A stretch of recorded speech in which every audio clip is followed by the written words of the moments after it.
আগের দিন ভিডিওতে তোমাদের আমি দীঘার জগন্নাথ মন্দিরটা দেখাতে পারিনি, ভিডিওটা একটু বড় হয়ে গিয়েছিল বলে। তো দেখো আজ আমি তোমাদের এই ভিডিওতে দীঘার জগন্নাথ মন্দিরটা দেখাবো।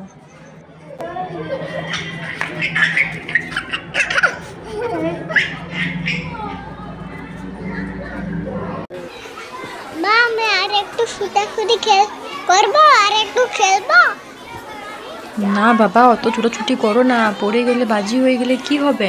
আমরা তো আরও অনেক জায়গা ঘুরতে যাব, অনেক জায়গা দেখবো। তখন তোমার পাটায় বাজি হয়ে গেলে কি তুমি আর বেরো করতে পারবে? তখন তুমি আর হাঁটতে পারবে না, তাহলে কেমন করে ঘুরবে? এইদিকে এইদিকে এইদিকে গুড্ডু, মন্দিরে ঢুকবো চলো।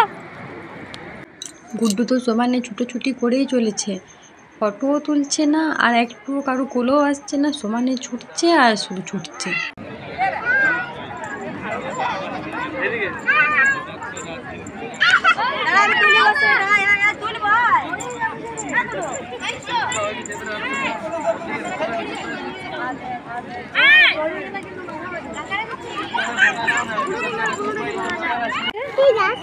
এখানে পদ্ম ফুল ফুটে।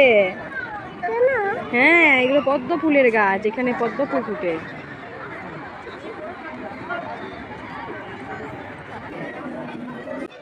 আমরা যখন দীঘার জগন্নাথ মন্দিরে গিয়েছিলাম তখন দীঘার জগন্নাথ মন্দিরে খুব একটা ভিড় ছিল না, খুব কমই লোক ছিল কিন্তু খুব বেশিও নয়। অন্য টাইম যেমন দেখছিলাম যে সবাই লাইন দিয়ে ঢুকছে, সেই ব্যাপারটা আমাদের বেলায় ছিল না। আমরা খুব ভালোই ঘুরেছি মন্দিরটাতে। সামনে ফটো তুলো তো।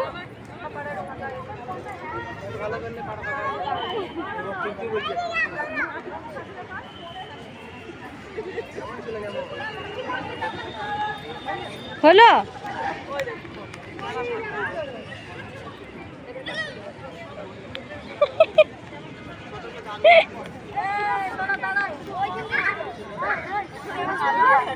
মা এটা কি ঠাকুর?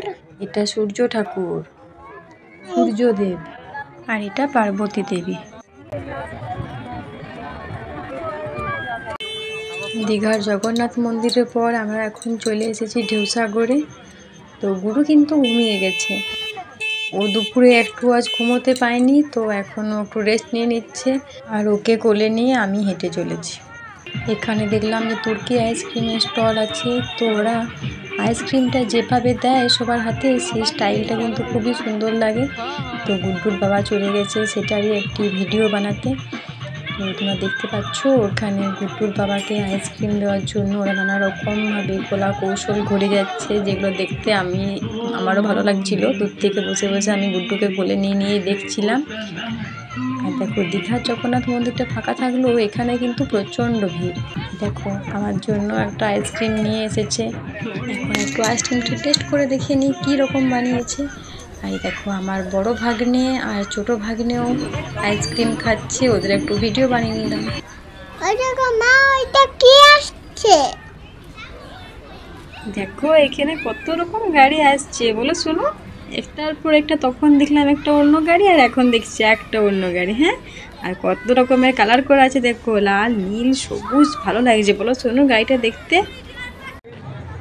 এটা হচ্ছে গেম জোন, এর ভিতরে আমরা যদিও ঢুকিনি, বাইরে থেকে একটু দেখিয়ে দিলাম। কত আলো দেখো, চারদিকে কত আলো দেখো। এটা কার নাম লেখা আছে? এটা ঢেউসাগর লেখা আছে। আমরা তো এখন ঢেউসাগরে আছি, তাই এটাতে ঢেউসাগর লেখা আছে। এখানে সবাই হেঁটে হেঁটে যাচ্ছিল, তাই আমরাও ভাবলাম যে দেখি গিয়ে হয়তো কিছু আছে ভিতরে, কিন্তু না, এর ভিতরে কিছুই ছিল না। এটা একটু সুন্দর একটা রাস্তা সাজিয়ে রেখেছিল জাস্ট।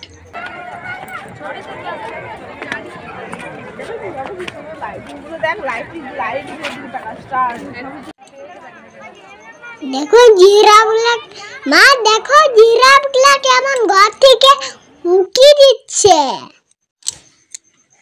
ওই দেখো মা, কার্তিকের ময়ূরটা। দেখছি তো, ওই ময়ূরটারই তো আমি ভিডিও বানাচ্ছি। মা আমিও ময়ূরটাতে চাপবো। হ্যাঁ চাপবে, তুমি আগে তোমার কার্তিক দাদা আসুক, তারপর কার্তিক দাদা আর তোমরা দুজনেই ময়ূরটাতে চাপবে, ঠিক আছে? আমি জীবনপুরে বল যা তুই যা টাটা করে দাও কালো ঘোড়াটাতে। অনেকটা রাত হলো, আমরা তো বেশি এখানে আর দেরি করব না। আমরা এখন একটু পরে হোটেলে ফিরে যাব। আর আমাদের সবারই শরীরে খুব এখন টায়ার্ড আর খিদেও পেয়েছে। শোনো, জিরাফের লাইটটা কই? ও শোনো, ওই তো ছোট ছোট জিরাফের লাইটটা, তুমি হাত দাও।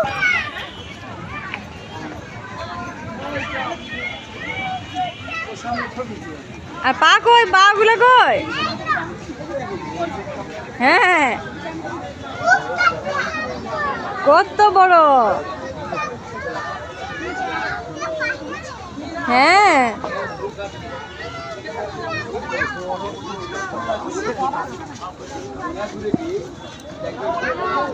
ওইটা চাপা যাবে না বাবা, অনেক বড়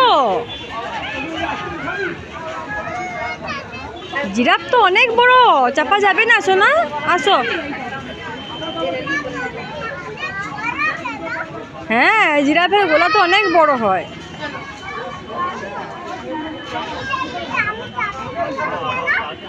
কিসের পিঠে? হাতিটা ছোট ছিল তাই চেপেছিলে।